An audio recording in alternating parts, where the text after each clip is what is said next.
조합제 TV 시청자 여러분, 오늘 날씨가 춥습니다. 내일은 더 춥게 된다고 합니다. 날씨가 추울수록 50년 전으로 거슬러 올라가서 1.21 사태를 생각하게 됩니다. 그리고 1.21 사태 이틀 뒤에 바로 50년 전 오늘입니다. 1월 23일 미국의 정보 수집함 푸에블로호가 동해상에서 일본, 북한군 해군에 납치가 되었습니다. 그래서 1968년에는 두 개의 큰 사건이 거의 동시에 터졌습니다. 1.21 사태, 즉 박정희 대통령이 있던 청와대 습격 사건, 북한의 1~2사군 특수부대 31명에 의한, 그리고 이틀 뒤에 터진 푸에블로호 납치 사건, 한반도에 긴장이 고조되고 전쟁 일보 직전까지 갔습니다. 미국은 푸에블로호 납치 사건에 대해서 보복을, 원산을 폭격한다든지 보복을 검토했지만은 그렇게 되면은 납치된 수십 명의 미군이 희생될 수도 있다 해가지고 결국은 단념을 했습니다. 그리고 협상으로 들어가서 상당히 굴욕적인 조건으로 한 1년 뒤에 이 납치되었던 미국 해군을 돌려받게 됩니다. 이것을 지켜보던 박정희 대통령은 미국에만 의존해서는 안 되겠다. 그래서 자주국방 정책을 펴니다. 맨 먼저 한 것이 예비군 창설입니다. 예비군, 그해 4월 아주 빨리 했습니다. 그리고 자주국방의 근본이 무기를 우리 손으로 만드는 것이다 해가지고 M16 공장을 짓는 등 이 자주국방력 건설을 위한 중화공업 건설을 시작하게 됩니다. 그 중화공업 건설이 오늘 대한민국의 경제의 근본을 이루는 것이죠. 그래서 북한의 도발에 응전하는 과정에서 우리는 당초 목표로 세웠던 것보다 더 크게 발전하게 되는 것이죠. 이걸 한자로는 전화위복이라고 합니다. 전화위복. 화를 복으로 바꾼다. 그게 대한민국의 역전성, 역전 드라마의 한 예입니다. 영어로는 이런 일을 세렌디피티라고 합니다. 세렌디피티. 당초 추구하던 목표보다 더 좋은 것을 발견하게 된다. 아주 근사한 말입니다. 세렌디피티. 그때 1.21 사태 때 유일하게 투항했던 사람이 있습니다. 그분이 김신조 씨고, 이분은 요사이 그 뒤에 목사가 되었습니다. 김신조 씨가 1.21 사태 50주년을 맞아서 월간조선 동아일보하고 인터뷰를 한 걸 읽어보니까 참 교훈이 많습니다. 김현희, 김신조 두 사람은 단순한 탈북자가 아닙니다. 이 두 사람은 북한에서 선발된 엘리트 공작원이었습니다. 엘리트 공작원. 그러니까 지적 수준이라든지 그 훈련을 받은 강도라든지 무장한 이념이 대단합니다. 그러나 참 운명적으로 지금 한국에 살고 있습니다. 이 두 사람의 이야기는 그 핵심을 찌르고 있고 우리가 새겨들어야 될 일들이 많습니다. 두 사람 다 어떻게 보면 역사적 인물이 되었습니다. 이 50주년을 맞아서 김신조 씨가 인터뷰한 거, 그리고 한 몇 주 전에 이 조갑제닷컴에 김현희 씨를 모셔가지고 긴 대담을 했습니다만은 김현희 씨가 최근엔 또 CNN과 대담을 했습니다. CNN과 인터뷰를 한 게 오늘 크게 보도됐습니다. X North Korean spy recounts Olympic plot to blow up plane 이런 제목의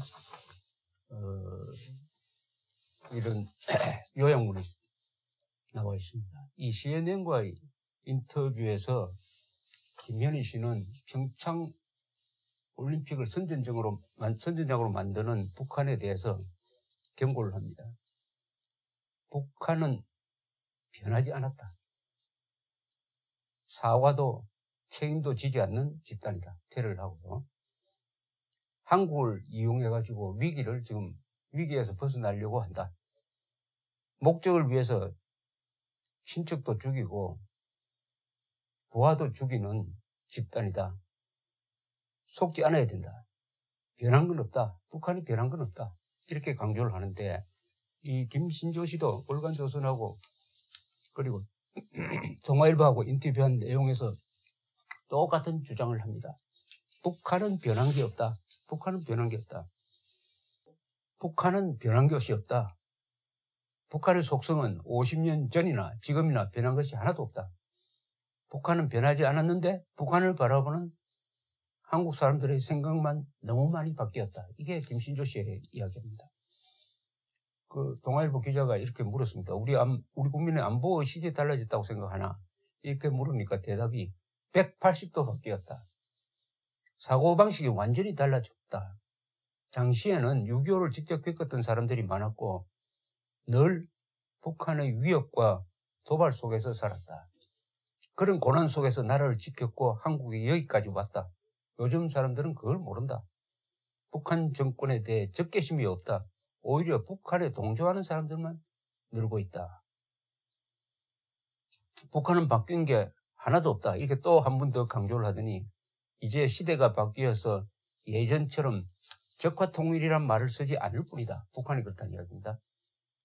요즘은 한민족이라고 강조한다. 한민족에 대해 대한민국에 반대할 사람이 있겠느냐? 하지만 그게 잘못된 생각이다. 김일성에 이어서 김정일 그리고 김정은으로 바뀌었지만은 북한은 한 정권이다. 우리가 잘못 생각하고 있다. 북한은 망할 때까지 절대 대남 전략을 바꾸지 않는다. 김정은에게 핵은 생존이다. 북한 지도부 마지막 한 사람이 남을 때까지 절대 핵을 포기하지 않을 것이다. 평창올림픽에 북한이 선수단과 예술단 등을 보내는 데 대해서도 김신조 씨는 그것은 북한 체제를 선전하기 위해서 온 것이다. 북한 체제는 선전선동으로 유지된다. 국가적으로 선전선동에 엄청 투자한다. 평창에 오는 것은 오래전부터 세워진 계획이라고 본다. 이명박 정부 때 겨울올림픽을 유치했을 때부터 계산한 것으로 본다. 먼저 핵 개발을 하고 겨울올림픽을 통해 북한의 체제와 북한이 살아있다는 것을 전 세계에 선전하려는 계획이 있었을 것이다. 북한도 손님인데 어떻게 대해야 하나라는 질문에 대해서는 김신조 씨는 손님으로만 대해주면 된다. 박수치고 환호하게 되면은 북한은 대한민국을 자신들이 장악했다고 선전할 것이다. 김정은 체제 유지에 도움을 주는 것이다. 한국은 북한의 전술을 너무나 모르는 것 같다. 여기서 북한 체제는 선전선동으로 유지된다. 그리고 국가적으로 선전선동에 엄청 투자한다. 이 말을 아주 주의 깊게 들어야 될 것이라고 생각합니다. 북한은 폭력으로 유지되지만 한편으로는 끊임없이 선전선동을 해야 됩니다. 그 선전선동의 방향은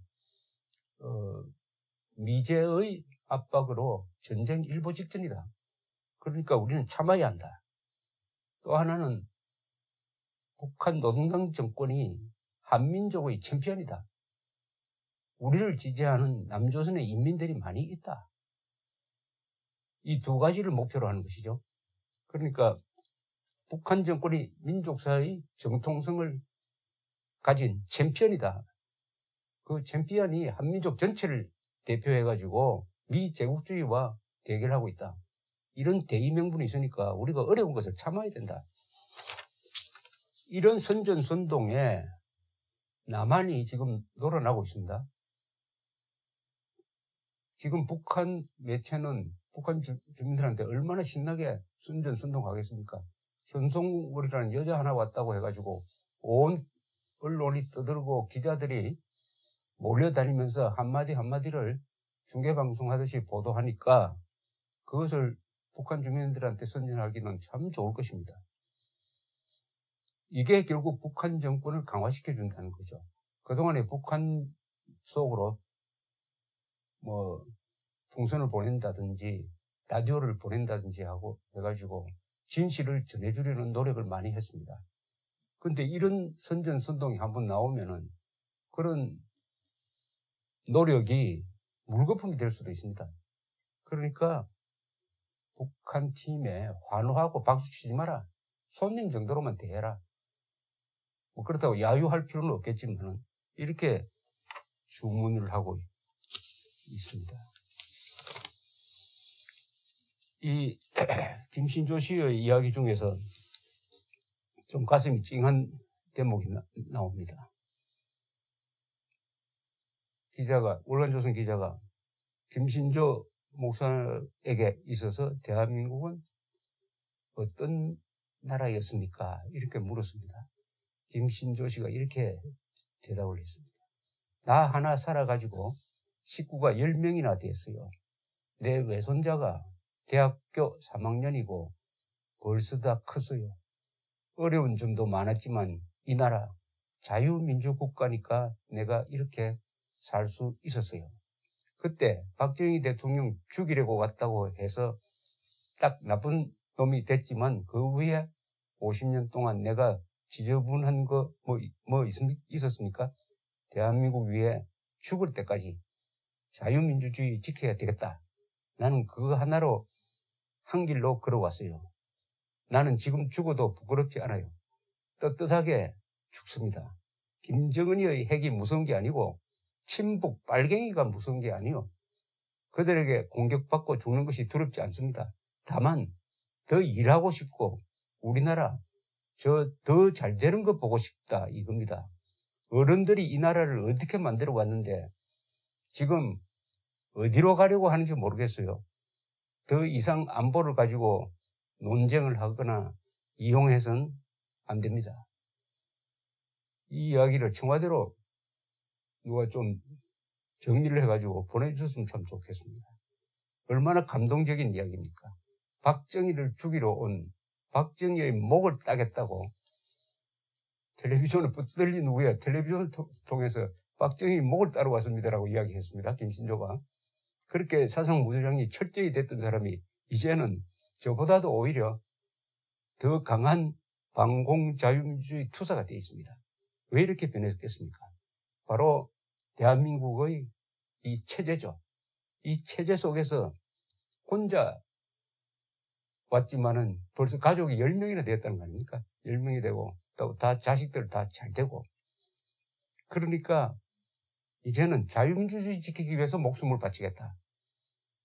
김일성 명령을 따라서 박정희를 죽이러 온 사람이 이제는 자유민주주의를 지키기 위해서, 대한민국을 지키기 위해서 목숨을 바치겠다. 이렇게 바뀌었습니다. 이렇게 바뀌도록 만드는 게 바로 자유라는 것이죠. 자유의 위대한 공식입니다. 자유. 여기서 참 이 말이 찡합니다. 어른들이 이 나라를 어떻게 만들어 왔는데 지금 어디로 가려고 하는지 모르겠어요. 더 이상 안보를 가지고 논쟁을 하거나 이용해서는 안 됩니다. 요약하면은 안보 가지고 장난치지 말자. 이건 정치인들한테 하는 이야기겠죠. 또 좌파한테 하는 이야기겠죠. 문재인 정부한테 하는 이야기겠죠. 안보 가지고 장난치지 말라. 안보 가지고 장난치지 말라. 김현희 그리고 김신조 두 사람의 메시지가 같습니다. 북한은 변한 건 하나도 없다. 대남 적화 통일이 목적이다. 핵은 죽었다 깨어나도 절대로 포기하지 않는다. 그러니까 북한에 속지 말라. 북한의 선전선동에 당하지 말라. 북한 팀에 환호하지 마라. 박수치지 마라. 안보 가지고 장난치지 마라. 감사합니다.